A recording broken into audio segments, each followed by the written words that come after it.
morning, Edgar Hoover on 2192. Are you familiar with this proposed group that they're trying to put together on this study of your report and other things? Two from the House, two from the Senate, somebody in the court, a couple outsiders. No, I haven't heard of that. I've seen the reports on the Senate investigating committee that they've been talking about. Yeah, well, we think if we don't have, I want to get by just with your filing your report. I think it'd be very, very bad to have a rash of investigations. Well, the only way we can stop them is probably to appoint a high-level one to evaluate your report. Yeah. And put somebody that's pretty good on it from that I can select out of the government and tell the House and Senate not to go ahead with the investigation. Yes. Because we get up there and get a bunch of television going, and I thought it'd be bad. It'd be a three-ring circus. Yes. What do you think about Alec Dulles? I think he would be a good man. What do you think about John McCloy? I'm not as enthusiastic about McCloy. I knew him back in the Patterson's down here, secretary thing. He's a good man, but I'm not so certain as to the matter of the publicity that he might seek on it. Mm-hmm. What about General Northcutt? Good man. I guess Boggs has started in the House. I thought maybe we might try to get Boggs and Jerry Ford in the House, maybe try to get Dick Russell and maybe Cooper in the Senate. Yes, I think so. I don't know. You know anything, any reason? Just talking to me and you're going to talk like brothers. Yes. No other reason. Any reason, any there? I thought Russell could kind of look after the general situation, see that the states and their relations. Russell would be an excellent man. And I thought Cooper might look after the liberal group. That Cooper, Kentucky. Oh, yeah, Cooper. So they wouldn't think that he's a pretty judicious fellow, yeah. But he's a pretty liberal fellow. Yes. I wouldn't want Javits or some of those fellows on it. Javits plays the front page. Cooper's kind of border state. Yes. It's not the South. It's not the North. That's right. Do you know Ford from Michigan? I know of him, but I don't know him. I saw him on TV the other night for the first time. He handled himself well on that. You know Boggs? Yes, I know Boggs. He's kind of off in the resolution. Yes, I know him. Now, Walter Jenkins, that you designate Deke to work with us like you did on the Hill. I have, yes. I tell you, I sure appreciate that. I didn't ask for it because I knew you knew how to run your business better than anybody else. And I just want to tell you, though, we consider him as high class as you do, and it's a mighty gracious thing to do, and we'd be mighty happy. And we salute you for knowing how to pick good men. Well, that's mighty nice of you, Mr. President, indeed. We hope to have this thing wrapped up today, but we probably won't get it before the first of the week. This angle in Mexico is giving us a great deal of trouble because the stories there of this man, Oswald, getting $6,500 from the Cuban embassy. And then coming back to this country with it. We're not able to prove that fact. The information was that he was there on the 18th of September in Mexico City, and we are able to prove conclusively he was in New Orleans that day. Now then they changed the date. The story came in changing the date to the 28th of September, and he was in Mexico City on the 28th. Now the Mexican police have again arrested this woman, Duran, who's a member of the Cuban embassy, and we'll hold her for 2-3 more days. And we're going to confront her with the original informant who saw the money pass, so he says, and we're also going to put the lie detector test on it. Meantime, because Castro's hollering his head off. Can you pay attention to those lie detector tests? I would not pay 100% attention to them. All that they are is a psychological asset in an investigation. I wouldn't want to be a part to sending a man to the chair on a lie detector. For instance, we have found many cases where we've used them and in a bank where there's been embezzlement, and a person will confess before the lie detector test is finished, more or less fearful of the fact that the lie detector test will show them guilty.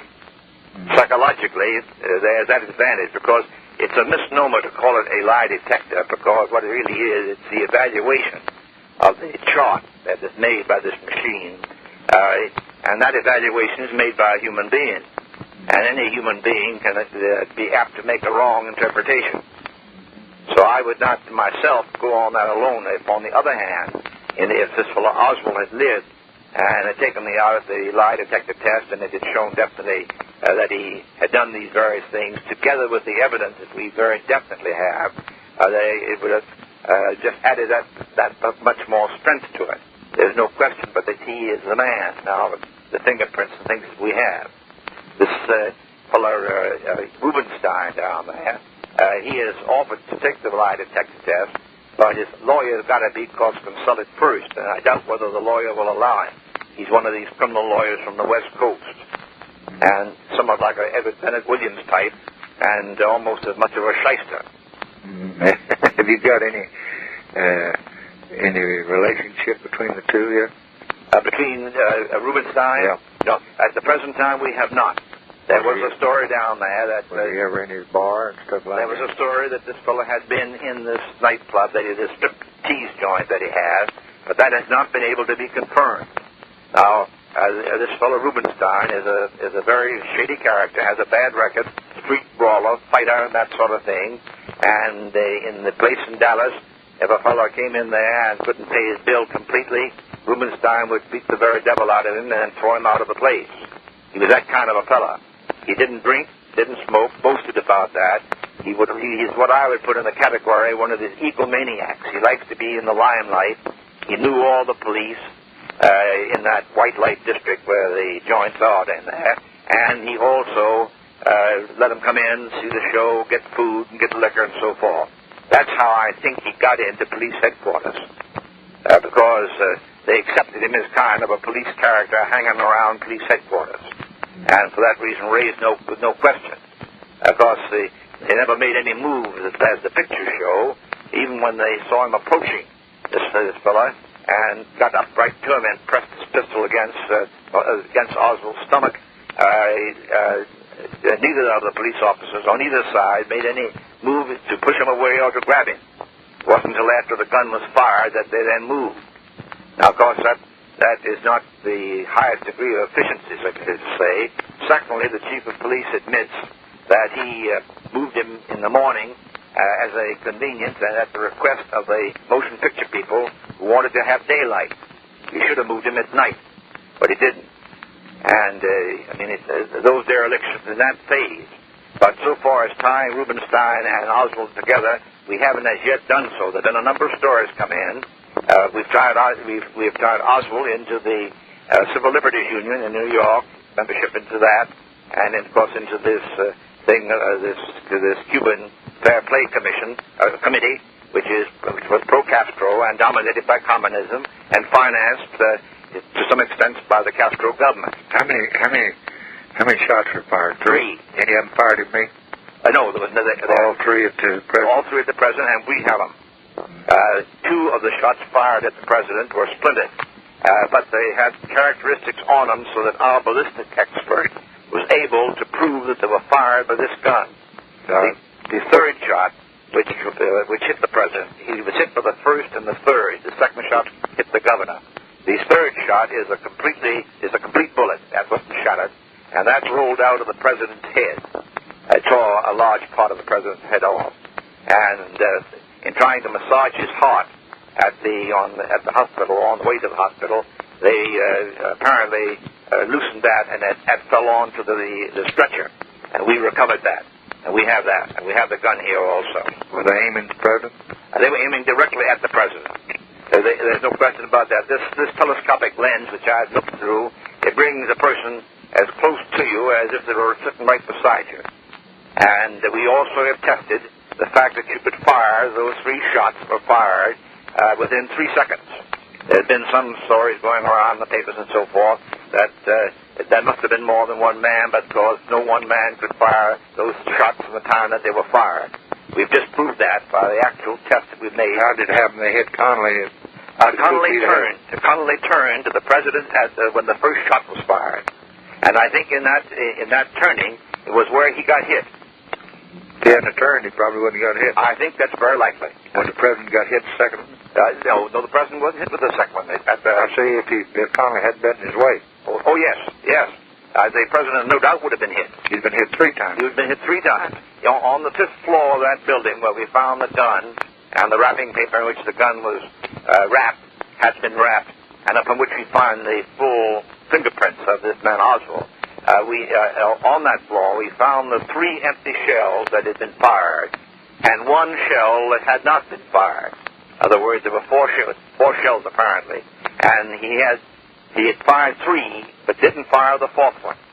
He then threw the gun aside and came down, and at the entrance of the building, he was stopped by a police officer, and some manager in the building told the police officer, well, he's all right, he works, so you needn't hold him. So they let him go. That's how he got out. And then he got on a bus.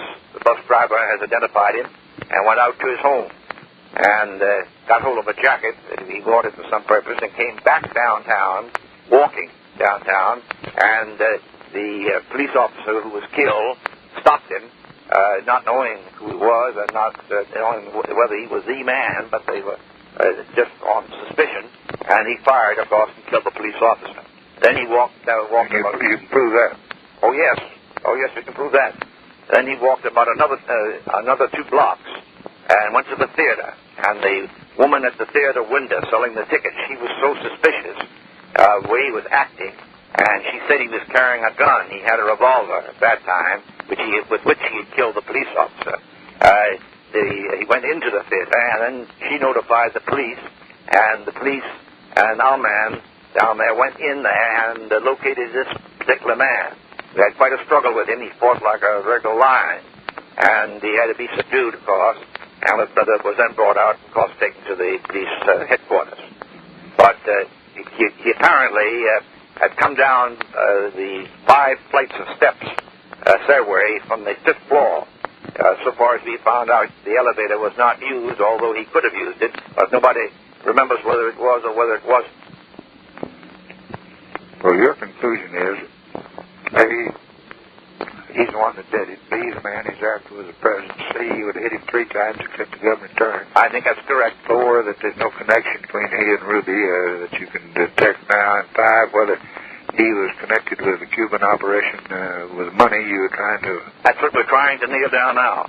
Because he was strongly pro-Castro, he was strongly anti-American, and he had been in correspondence, which we have, with the Soviet embassy here in Washington, and with the American Civil Liberties Union, and with this committee for fair play to Cuba. We have copies of the correspondence. So we've got it nailed down in his contact with them. None of those letters, however, dealt with any indication of violence or contemplated assassination. They were dealing with the matter of a visa for his wife to go back to Russia. Now, there's one angle of this thing that I'm hopeful to get some word on today. This woman, his wife, has been very hostile. She would not cooperate. She speaks Russian and Russian only. She did say to us yesterday down there that if we could give her assurance that she would be allowed to remain in this country, she might cooperate. I told our agents down there to give her that assurance, that she could stay in this country, and I sent a Russian-speaking agent into Dallas last night to interview her, so that we've got her now, and whether she knows anything or talks anything, I of course don't know and won't know. Where did he work in the building? On the same floor? He had access on all floors. But where was his office? Well, he didn't have any particular office. Orders came in for certain books, and some books would be on the 1st floor, 2nd floor, 3rd floor, and so forth. But he didn't have any particular place he was stationed? No, he had no particular place that he was stationed at all. He was just a general packer of the requisitions that came in for school books from the Dallas schools there. And therefore he had access, perfectly proper access, to the 5th floor and to the 6th floor. Usually most of the employees were down on lower floors. Did anybody see him on the 5th floor? Yes, he was seen on the 5th floor by one of the workmen there before the assassination took place. He was seen there. So that we got... Did you get a picture of him shooting? No. There was no picture taken of him shooting. What was this picture that fellow sold for $25,000? That was a picture taken of the parade and showing Mrs. Kennedy climbing out of the back seat. You see, there was no Secret Service man standing on the back of the car. usually the presidential car in the past has had steps on the back next to the bumpers, and there's usually been one on either side standing on those steps at the back bumper. Whether the president asked that that not be done, we don't know. And the bubble top was not up, but the bubble top wasn't worth a damn anyway because it made entirely of plastic. And much to my surprise, the Secret Service do not have any armored cars. Do you have a bulletproof car? Well, yes, I do. Yes, I think I ought to have one. I think you most certainly should have one. Most certainly should. Because I one here, we have one in New York. We use it for different purposes. I use it here for myself, and if we have any raids to make or have to surround a place where anybody's hidden in, we use the bulletproof car on that. Because you can bulletproof the entire car, including the glass. But it means that the top has to remain up. You could never let the top down. It's a regular limousine type. And looks exactly like any other car, but I do think you ought to have a bulletproof car. And but I was surprised the other day when I made inquiry. All that I understand the Secret Service has had 2 cars with metal plates underneath the car to take care of a hand grenade or a bomb that might be thrown out and roll along the street. Well, of course, we don't do those things in this country. In Europe, that's the way they assassinate the heads of state with bombs. They've been after General de Gaulle, with that sort of thing. But in this country, all of our assassinations have been with guns. And for that reason, I think very definitely I was very much surprised when I learned that this bubble top thing was not bulletproof in any respect, and that the plastic top to it was down. Well, the president had insisted upon that so that he could stand up and wave to the... It seems to me that the president ought to always be in a bulletproof car. It certainly would prevent anything like this ever happening again. It doesn't mean you could have 1,000 Secret Service men on guard and still a sniper can snipe you from up in the window if you are exposed, like the president was. But he can't do it if you have a solid top, bulletproof top to it, as it should be. You mean I ride around my ranch? I ought to be in a bulletproof car? Well, I would certainly think so, Mr. President. It seems to me that car down at your ranch there, the little car that we rode around in when I was down there, I think that ought to be bulletproof. I think it ought to be done very quietly. There's a concern that is out, I think, in Cincinnati, where we have our cars bulletproof. I think we've got 4. We've got one on the West Coast, one in New York, and one here. And I think it can be done quietly without any publicity being given to it or any pictures being taken of it if it's handled properly. But I think you ought to have, because on that ranch there, it's perfectly easy for somebody to get onto the ranch. I think those entrances all ought to be guarded, though, don't you? Well, I think by all means. I think you've got to recognize, you've got to really almost be in the capacity of a so-called prisoner. Because without that security, anything can be done. Now, we've got a lot of letters and phone calls over the last 3 or 4 or 5 days. We've got one about the parade the other day, that they were going to try to kill you then. And I talked with the Attorney General about it. I was very much opposed to that marching to the White House. Well, we Secret Service has told them not to, but the family felt otherwise. Well, that's what Bobby told me, because when I heard of it, I talked with the Secret Service, and they were very much opposed to it. I was very much opposed to it, because it was even worse than down there in Dallas. You were walking down the center of the street. That's right. And somebody on the sidewalk would dash out. I noticed even on Pennsylvania Avenue here, I viewed the procession coming back from the Capitol, and while they had police signs along the curbstone, looking at the crowd, when the parade came along, the police turned around and looked at the parade, which was the worst thing to do. They also had a line of soldiers, but they were looking at the parade. Well, I'm going to take every precaution I can, and I want to talk to you, and I wish you'd put down your thoughts on that a little bit, because you're more than the head of the Federal Bureau, as far as I'm concerned. You're my brother and personal friend, and you have been for 25, 30 years. You have been for 30 years. I know. Well, you didn't mean having your fun. Absolutely not. So you just, I got more confidence. Absolutely not. Well, I got more fun. your judgment anybody in town. So you just put down some of the Your judgment, anybody. And we'll just put on some of the things you think ought to happen, and I won't involve you, of course, get you in jurisdictional disputes or anything, but I'd like to at least advocate them as my opinion. I'll be very glad to, indeed. I certainly appreciate your confidence. Well, thank you. Thank you, Edgar. Fine.